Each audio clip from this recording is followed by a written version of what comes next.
যে কারণে বস 2 সিনেমা থেকে বাদ পড়লেন শুভশ্রী। 2013 সালে সুপারহিট হয় জিৎ ও শুভশ্রীর ছবি বস।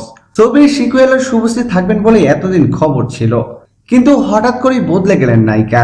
বহুদিন ধরে বস ছবির সিকুয়েল নিয়ে গুঞ্জন চলছিল টলিউড মহলে।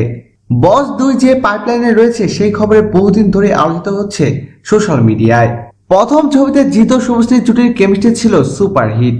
কোরিওগ্রাফার ও পরিচালক বাবা যাদবের এই ছবির সিকুয়েলে শুভশ্রী অভিনয় করবেন বলে জানানো হয়েছিল, কিন্তু জানা গেছে শুভশ্রী নয়, বস 2 সিনেমায় নায়িকা হচ্ছেন বাংলাদেশের নুসরাত ফারিয়া। একটি সংবাদপত্রে প্রকাশিত প্রতিবেদন অনুযায়ী বস 2 হবে ভারত এবং বাংলাদেশের যৌথ প্রযোজনায় নির্মিত সিনেমা।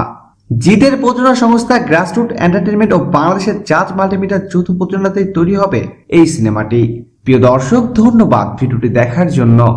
বিনোদন জগতের এক্সক্লুসিভ সব খবর পেতে এখনই সাবস্ক্রাইব করুন এইচডি ওয়েবসে।